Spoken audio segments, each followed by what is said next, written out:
የተከበራችሁ ሊቃውንተ ቤተ ክርስቲያን፣ እግዚአብሔር የሚወዳችሁ የእግዚአብሔር ቤተሰቦች ምዕመናን፣ በልዑል አምላክ በሕያው እግዚአብሔር ስም እንደምን አደራችሁ? እንደምን ሰነበታችሁ? እንኳን አደረሳችሁ።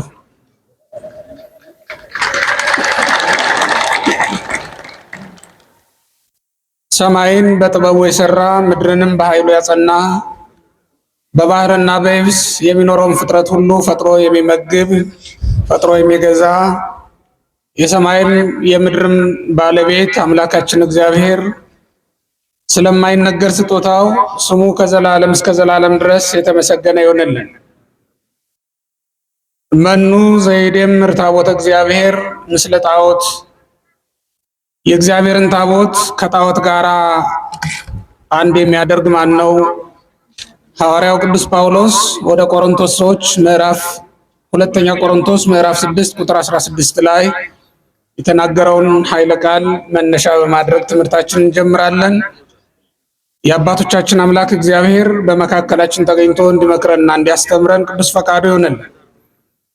ሰማይና ምድር የማይችሉትን አምላክ የወሰነች በሰማይም በምድርም የሚመለከውን አምላክ በስጋ የወለደች ማምላክ ወላዲተ አምላክ ቅድስት ድንግል እመቤታችን እግዚአብሔርን ለማየት ከእግዚአብሔር ጋርም ለመታረቅ ምክንያት የሆነችን እሷ ናትና እሷን የሰጠን እግዚአብሔር ስሙ የተመሰገነ ይሁን።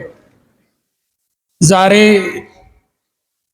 በቀደመው በብሉይ ኪዳን ዘመን እግዚአብሔር የማምላክ የቅድስት ድንግል ማርያም ምሳሌ በነበረው የቃል ኪዳን ታቦት ያደረገውን ድንቅ ስራ የምንናገርበት እንዲሁም በኋለኛው ዘመን የዚያ የብሉይ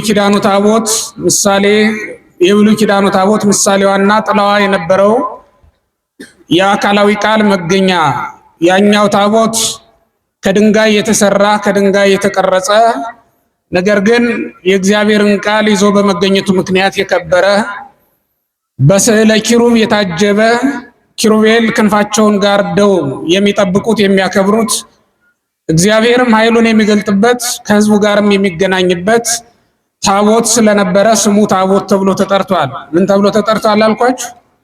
ታቦት ተብሎ ተጠርቷል። ታቦት ማለት ማደሪያ ማለት ነው።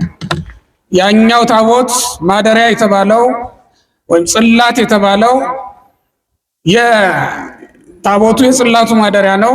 ጽላቱ ደግሞ ሰሌዳ ነው፣ የቃሉ መገኛ ማለት ነው። እመቤታችን ቅድስት ድንግል ማርያምን ጽላትም ታቦትም ብለን እንጠራታለን። ጽላት ማለታችን አካላዊ ቃል በሷ ላይ ተገልጦ በሷ ብራናነት ተጽፎ አካል ገዝቶ ስላየነው ነው።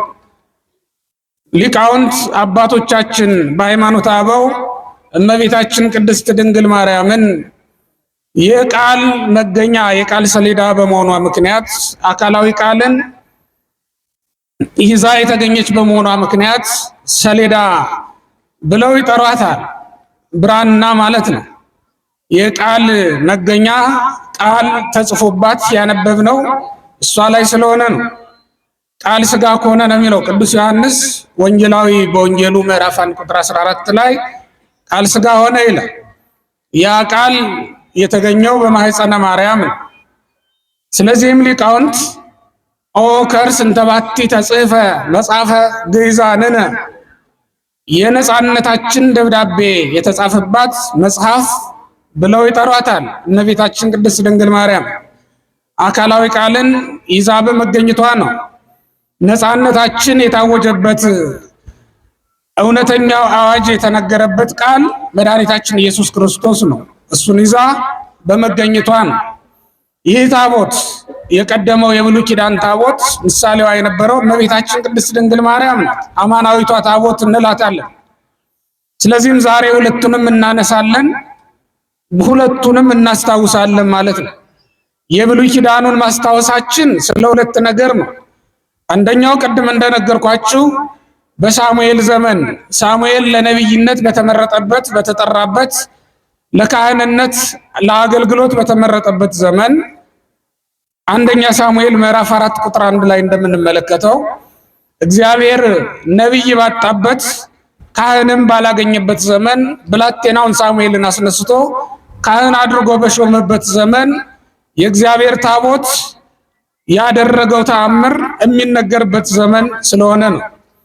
አንደኛ ሳሙኤል ከምዕራፍ 4 እስከ ምዕራፍ 6 ያለውን ታሪክ መመልከቱ በቂ ነው። ወደ ቤታችሁ ሄዳችሁ ሲቀጥል ደግሞ ሁለተኛው ምክንያት እኛ ኢትዮጵያውያን ልክ እንደ ዛሬው ሁሉ በንጉስ ምኒልክ በቀዳማዊ ምኒልክ አማካኝነት የእግዚአብሔር ታቦት ከተስፋይቱ ምድር ከአብርሃም ሀገር ከኢየሩሳሌም የቃል ኪዳኑን ምድር የተቀበልንበትና በአክሱም መቅደስ ውስጥ ያስገብተን ያሳረፍንበት ዕለት ስለሆነ ይህንን አብረን እናነሳለን ማለት ነው።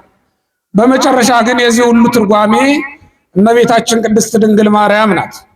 ታቦት ሆና አካላዊ ቃልን ይዛ የተገኘችልን፣ ጽላት ሆናም ልክ እንደዚያው አካላዊ ቃል እሷ ላይ ሆኖ እሷ ላይ ተገልጦ ያስነበበችን ያስገኘችልን እመቤታችን ቅድስት ድንግል ማርያም ስለሆነች የዚያን የቀደመውን ታቦት ምሳሌውን ትርጓሜውን መናገር ስለሚገባ ስለ እመቤታችን ስለ ቅድስት ድንግል ማርያም እንናገራለን ማለት ነው። ቅዱስ ጳውሎስ እንደተናገረው የእግዚአብሔርን ታቦት ከጣዖት ጋር አንድ የሚያደርገው ማንም የለም። ይህም ማለት እመቤታችን ቅድስት ድንግል ማርያምን ከሌሎች ሴቶች ጋር የሚያስተባብራት የሚያገናኛት ምንም ነገር የለም።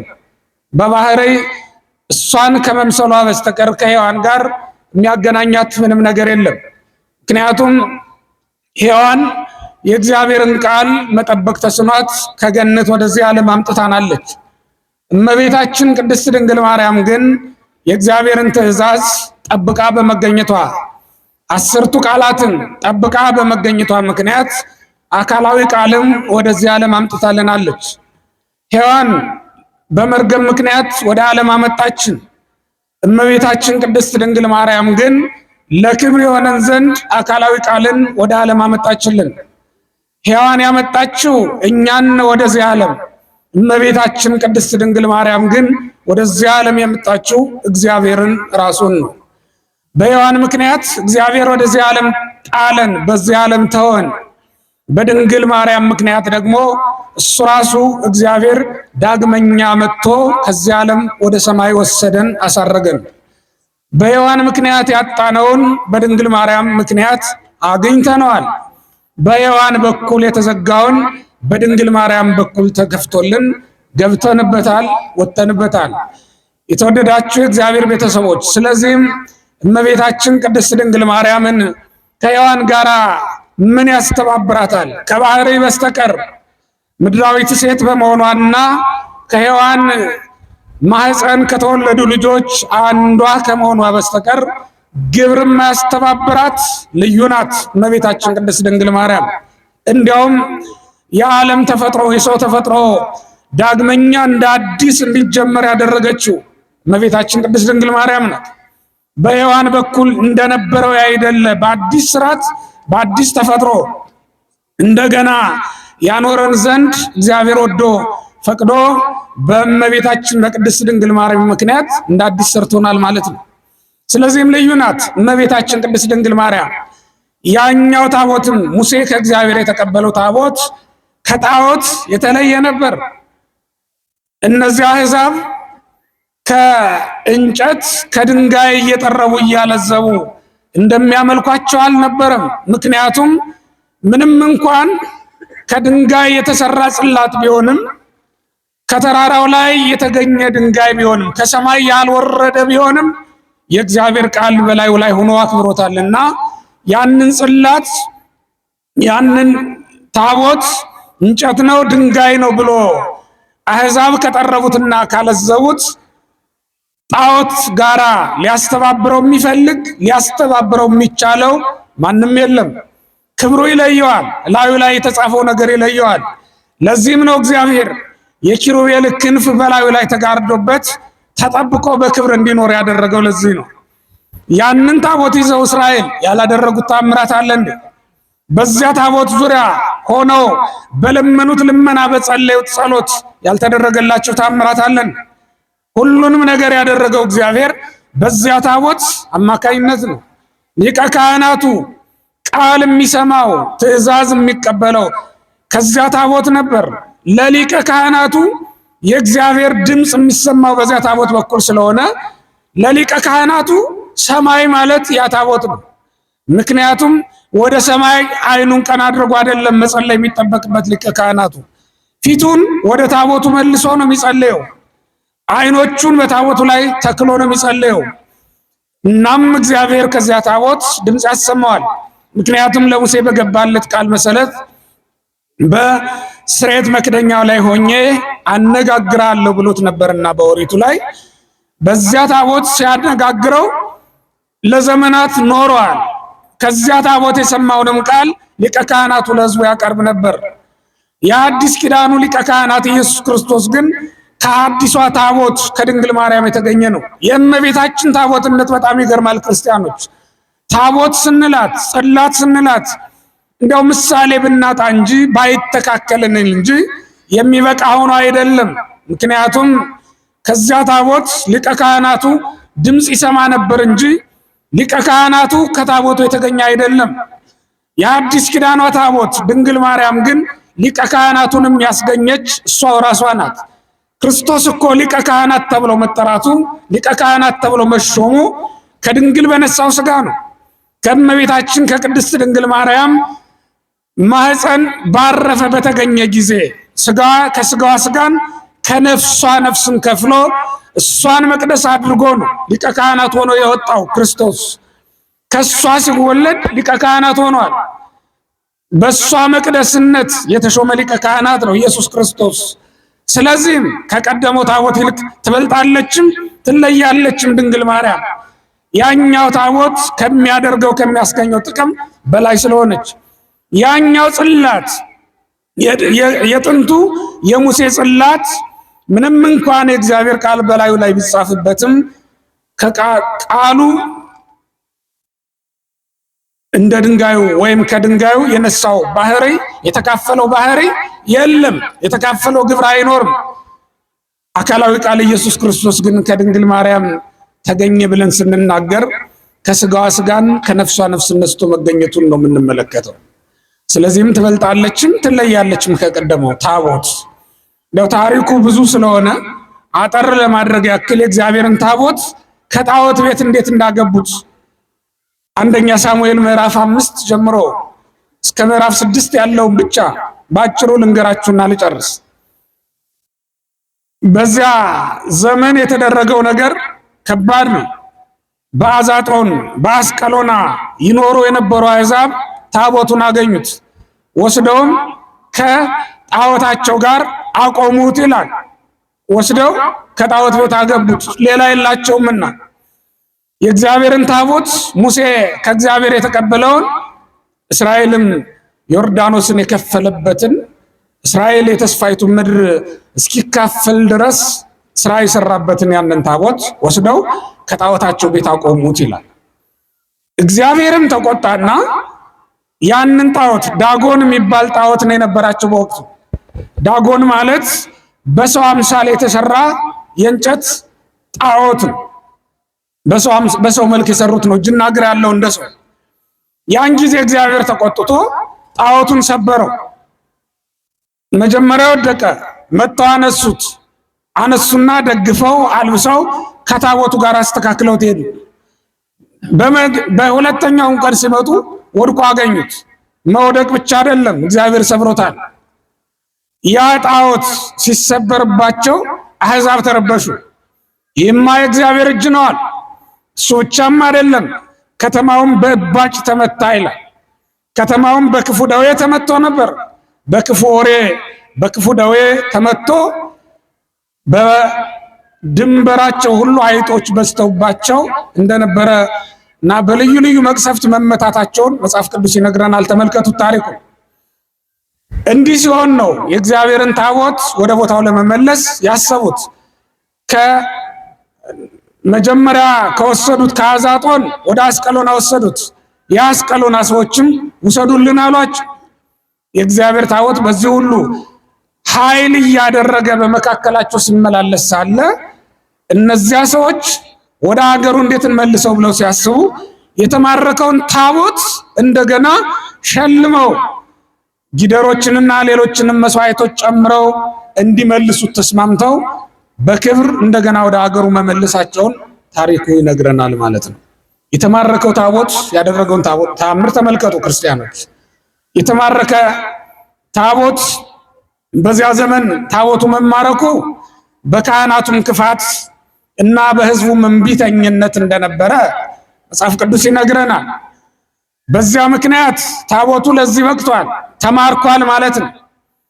የተማረከው ታቦት ግን ኃይል አልተለየውም ነበርና እንደገና ተሸልሞ መስዋዕት ተቀብሎ ለክብሩ እንዲመለስ ሆኗል።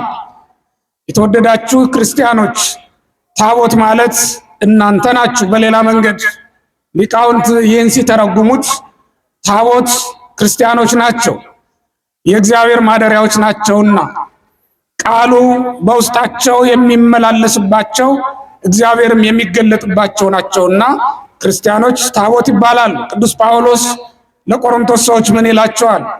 አኮኑ አንትሙ ታቦቱ ለእግዚአብሔር፣ የእግዚአብሔር ማደሪያው የእግዚአብሔር ታቦቱ መቅደሱ እናንተ እንደሆናችሁ አታውቁምን ይላቸዋል። ወመንፈስ እግዚአብሔር ህዱር ላዕሌክሙ፣ የእግዚአብሔር መንፈስ አድሮባችሁ ይኖራል። በቆሮንቶስ በ3ኛው ምዕራፍ ላይ ቁጥር 16 ላይ እንደተጻፈው። ስለዚህ ክርስቲያኖች በሐዋርያው ትምህርት መሰረት ታቦት ቤተ መቅደስ ተብለው ሊጠሩ ይችላሉ ማለት ነው። ክርስቲያኖች ሰውነታችን ለእግዚአብሔር ማደሪያነት የተሰራ የእግዚአብሔር ቤተ መቅደስ ነው። በኃጢአት ምክንያት ካላፈረስነው በስተቀር እንደ ታቦት ሆኖ ለእግዚአብሔር መገለጫነት ለክብሩ መታያነት ሊያገለግል የሚችል ነው። ክርስቲያኖች የአንድ ክርስቲያን እንኳን ሰውነቱ ልብሱ የከበረ ነው። የአንድ ክርስቲያን እንኳን ልብሱ ጥላው የከበረ ነው። በቅዱስ ጴጥሮስ በቅዱስ ጳውሎስ ታውቋል። ጥላቸውም ልብሳቸውም ጭራቸውም መቋሚያቸውም የአባቶቻችን ደዌ ይፈውስ የነበረ አጋንንትን ያስወጣ የነበረ የከበረ ነው። ክርስቲያኖች እንኳን ሰውነታቸው የነኩት ነገር ሁሉ ነዋየ ቅድሳት ተብሎ የሚጠራ ልዩ ነው። የእግዚአብሔር ቤተሰቦች ለምን? እግዚአብሔር አድሮባቸው የሚኖር ስለሆነ ነው። ፀሐይ ያረፈበት ምድር የፀሐይን ሙቀት ተቀብሎ የሚግል ከሆነ የሚሞቅ ከሆነ ክርስቲያኖችም የእግዚአብሔርን ኃይል ተቀብለው የእግዚአብሔርን ጸጋ ተቀብለው እንደ እግዚአብሔር በምድር ላይ የማይነኩ የሚፋጁ እሳቶች መሆን ይችላሉ ማለት ነው። የፀሐይም ብርሃን ተቀብሎ ዓለም በብርሃን የሚጥለቀለቅ ከሆነ ክርስቲያኖች የእግዚአብሔርን ብርሃን ተቀብለን እኛም በሰውነታችን ይህን ዓለም ብሩህ አድርገን መኖር እምንችል መሆናችንን ልናውቅ ይገባናል።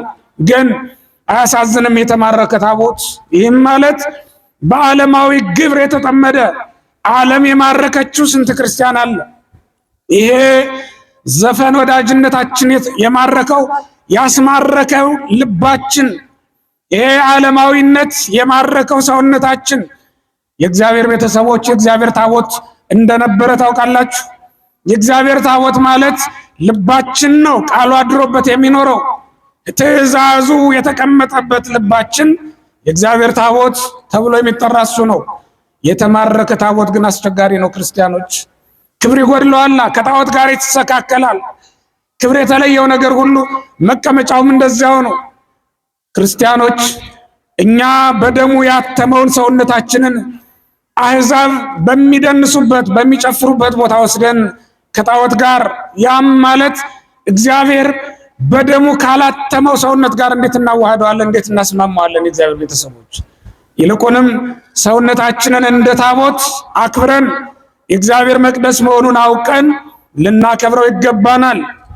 ያንን ጣዖት እግዚአብሔር እንደሰበረው ሁሉ እግዚአብሔር ዓለምን ይጸየፋል ወገኖቼ፣ ያፈርሰውማል።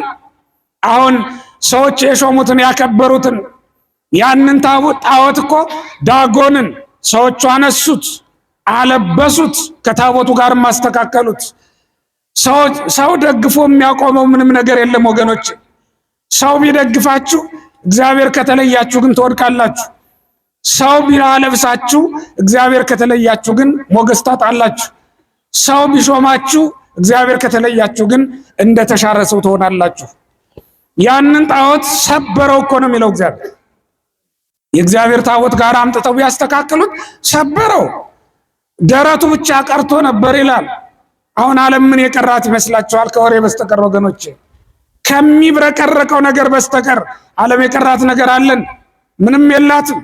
ምንም ወደ ሌላው ዓለም ተማርከን በእውነት እግዚአብሔርን ትተን እስከ መቼ እንኖራለን? ይልቁንም እግዚአብሔር አድሮብን ቢኖር እንደገና አሕዛብ ገብረውልን እንደገና አሕዛብ አክብረውን ወደ ክብራችን የምንመለስ አልነበረምን? ያንን ታቦት እግዚአብሔር መልሶታል። እመቤታችን ቅድስት ድንግል ማርያም ከአይሁድ ጋራ እንዳትኖር እግዚአብሔር አውጥቷታል። ያንን ታቦት ከዳጎን ማደሪያ እንዳይኖር እንዳወጣው ሁሉ እግዚአብሔር በኃይል እንዳወጣው ሁሉ እመቤታችን ቅድስት ድንግል ማርያምንም አይሁድ እና ሊቃነ ካህናቶቻቸው በሚያገለግሉበት መቅደስ ውስጥ እንዳትኖር ለይቷታል፣ አውጥቷታል። ከዚያ መቅደስ አውጥቶም ማደሪያው አድርጓታል። አውጥቶም ማደሪያው አደረገ። አይሁድ ከመቅደሳቸው አስወጧት እንጂ መቅደስነቷን አላስቀሩትም። አይሁድ እነሱ ከሚያገለግሉበት መቅደስ አባረሯት እንጂ አሳደዷት እንጂ መላእክት እንዳያገለግሏት ማድረግ አልተቻላቸው። ከምድራውያን ካህናት ይልቅ ሰማያውያን ካህናት የሚያገለግሏት መቅደስ ናትና ተለይታ ወጣለች ከአይሁድ ቤተ መቅደስ። ክርስቶስንም የጸነሰችው ከዚያ ከወጣች በኋላ ነው ማለት ነው። የወለደችው ከዚያ ከወጣች በኋላ ነው ማለት ነው። በክብር ነው የወጣችው፣ ኋላም በክብር ነው የተመለሰችው ማለት ነው እመቤታችን ቅድስት ድንግል ማርያም። ስለዚህም የእግዚአብሔር ቤተሰቦች ልክ እመቤታችን ቅድስት ድንግል ማርያም ይህን ዓለም ድል እንደነሳችው ሁሉ በትህትናዋ ይህን ዓለም በንጽህናዋ እግዚአብሔርን በመውደዷ አጥብቃ በመፈለጓ ምክንያት ልቧን ሁል ጊዜ ከእግዚአብሔር ጋር ብቻ በማኖሯ እመቤታችን ቅድስት ድንግል ማርያም ይህን ዓለም እንደዚያ ጣዖት ሁሉ ሰብረዋለች፣ አልፋዋለች። የአይሁድን ምቀኝነት የአይሁድን ቅናት ሰብራ ነው የወጣችው። ጣዖት ማለት እኮ ያ ነው። ይህን ዓለም መውደድ ነው ጣዖት። በፊታችን የቆመው ጣዖት፣ መስበር ያልቻልነው ጣዖት፣ መሻገር ያልቻልነው ጣዖት ገንዘብ መውደድ ይሆናል፣ ሹመት ይሆናል። ሹመት ፈላጊነታችን፣ ዘር ዘመድ ቆጣሪነታችን ልንሰብረው፣ ልናልፈው፣ ልንጸየፈው ያልቻልነው ክፉ ጣዖት ሆኖብን ይሆናል። እመቤታችን ቅድስት ድንግል ማርያም ግን ይህን ሁሉ ሰብራ ያለፈች ናት። ተመልከቱ ክርስቲያኖች፣ ጣዖቱን የሰበረችው ያቺ የብሉይ ኪዳኗ ታቦት እመቤታችን ቅድስት ድንግል ማርያም ናት። ያን ሁሉ አልፋ በክብር ለእግዚአብሔር የተሰጠች እንደገና ወደ መቅደሱ የተመለሰች ናት እመቤታችን ቅድስት ድንግል ማርያም። የመጣችው የተገኘችው አዳምና ልጆቹ ለኃጢአት ከተማረኩ በኋላ ከተገዙ በኋላ። እግዚአብሔር እኮ ቸር አምላክ ነው በእውነት። የተማረከው ታቦት እንደገና በክብር እጅ መንሻ ተቀብሎ ይመለሳል። እኔ በጣም የሚገርመው መጽሐፍ ቅዱስ ስትመለከቱ ግብፃውያን ዮሴፍን ለባርነት ገዙት። የገዙት ዮሴፍ እንደገና ገዛቸው። ግዛን ብለው ራሳቸው ናቸው የተገዙለት። ልብ በሉ። በገንዘባቸው የገዙት ባሪያ በጥበብ ገዛቸው። በራሳቸው ፍላጎት በራሳቸው ጥበብ የገዙት ባሪያ ሊያደርጉት የገዙትን እግዚአብሔር አነገሰባቸው። ተመልከቱት። እግዚአብሔር ባሪያውን ሊያሰለጥነው ይችላል፣ ሊያነግሰው ይችላል፣ የተዋረደውን ሊያከብረው ይችላል። የናቃችሁት ሰው ሊገዛችሁ ይችላል፣ የገዛችሁት ሰው ሊገዛችሁ ይችላል። እግዚአብሔር ካከበረው የእግዚአብሔር ማደሪያ ከሆነ ይህም ታቦት የተማረከ ነበር። እንደገና መስዋዕት ተቀብሎ ነው የተመለሰው። ልብ በሉ። እመቤታችን ቅድስት ድንግል ማርያምንም ተመልከቷት። ከእግዚአብሔር ቤት እንድትወጣ አይሁድ የፈረዱባት ነበረች፣ ግን የእግዚአብሔር ቤተ መቅደሱን ተገኘች። ተመልከቱት። እግዚአብሔር ያለው ከሷ ጋር ነበር። ያንን መቅደስ ትተው እመቤታችንን ተቀብለው ቢሆን ኖሮ እንዴት በተሻላቸው ነበር። እንደዚያ ሰው እንደ ዮሴፍ እመቤታችንን ሳይፈሩ ተቀብለዋት ቢሆን ኖሮ በተሻላቸው ነበር። ሰሎሞንም ከዚያ በኋላ የተነሳው ዘሩባቤልም ከሰራው መቅደስ ይልቅ ትበልጣለች። ያኛው የኪሩቤል ምስል የነበረበት ነው። ይሄኛው ግን አማናዊው ኪሩብ የሚጋርዳት እመቤታችን ቅድስት ድንግል ማርያም ግን ኪሩቤል በአካል የሚጋርዷት። ሰሎሞን የሰራውን ቤተ መቅደስ እኮ ኪሩቤልን አስመስሎ የሳለው ስዕል ነው የሚጋርደው። እመቤታችን ግን የሰማይ መላእክት 6 ክንፍ ያላቸው ኪሩቤል ራሳቸው የሚጋርዷት ቤተ መቅደስ ናት ድንግል ማርያም። እሷን ቢይዙ በተሻላቸው ነበር። ወገኖቼ ካላችሁ ገንዘብ በላይ እመቤታችን ቅድስት ድንግል ማርያም ትበልጣለች። ከተቀበላችሁት ሀብት በላይ ድንግል ማርያምን በቀራንዮ መስቀል ላይ ሆኖ እነዋት እናትህ ብሎ ስለሰጣችሁ በዚህ ብቻ ልትጽናኑ ይገባል። መደሰት በምንድን ነው ወገኖቼ? መጽናናትስ በምንድን ነው? ማረፍስ በምንድን ነው? መደገፍስ በምንድን ነው? በሀብት ነው? በመብልና በመጠጥ ነው? በሹመትና በሽልማት ነው? በወገን ብዛት ነው? በምንድን ነው ወገኖቼ? በእመቤታችን በድንግል ማርያም ካልሆነ በስተቀር እሷን እናት አድርጎ የተቀበለ ሰው እንዴት አንገቱን ይደፋል? ቀን ከፋብኝ፣ ዘመድ ፊቱን መለሰብኝ ብላችሁ እንዴት ታዝናላችሁ ወገኖቼ? እመቤታችን ቅድስት ድንግል ማርያም ለሁላችንም የምትበቃ እናት ያለችን አይደለም እንዴ ወገኖቼ? ዮሴፍ አትፍራ፣ እሷን ለመውሰድ አትፍራ ተብሎ እንደተነገረው ሳትፈራ ወሰዳት፣ ሳትፈራ ያዛት። ትበቃለች። ካለ ሀብት፣ ካለ ሹመት፣ ካለ ክብርና ሽልማት በላይ እሷን እናት አድርጎ ስለሰጠ እግዚአብሔር ደስ ሊል ይገባል እንጂ ለምን ታዝናለህ? በእውነት ወገኖቼ ከተቀባነው ቅባት በላይ ወዝ የሆነችን፣ ከተሾምነው ሹመት በላይ ማዕረግ የሆነችን፣ ካገኘነው ሀብት በላይ ያስደሰተችን እመቤታችን ቅድስት ድንግል ማርያም ናት። ቢርበን አማናዊውን የሕይወት እንጀራ ክርስቶስን ከሷ እናገኘዋለን። ቢጠማንም እስራኤል ለ40 ዘመን ከጠጡት መጠጥ በላይ የሆነውን የሕይወት ውሃ የሕይወት መጠጥ ክርስቶስን ከሷ እናገኘዋለን። ወገኖቼ ከሷማ እናገኘው ምን ኃይል አለ? ምን ነገር አለ? ብንደክም የእግዚአብሔር ኃይል ኢየሱስ ክርስቶስ ኃይል ተብሎ የተጠራው ክርስቶስ ከሷ ይገኛል። ብልሃት ብናጣ ጥበብ ቢጎልብን ጥበብ ተብሎ የተጠራው ክርስቶስ ከሷ ይገኝልናል። ወገኖቼ ሰማይም ባይኖር እውነተኛው ፀሐይ ከሷ ስለወጣልን አንጨነቅም። ምድርም ባትኖር እውነተኛውን መብል እሷ ስላስገኘችልን አንጨነቅም። ወገኖቼ ባህርም ቢነጥፍ ቀላያትም መፍሰሳቸውን ቢያቆሙ ወገኖቼ የማይደርቀው መጠጥ የማይደርቀው ፈሳሽ ኢየሱስ ክርስቶስ ከድንግል ማርያም ተገኝቶልናል። ሰማይም ተነስቶ ተጠቅሎ ጠፍቶ ምድርም ተሸብልላ እንደ ዳውጃ ተነስታ ድንግል ማርያም ከቀረችልን እሷ በቂያችን ናት። በእውነት ክርስቲያኖች እሷን የሰጠን እግዚአብሔርን አመስግኑት አንድ ጊዜ።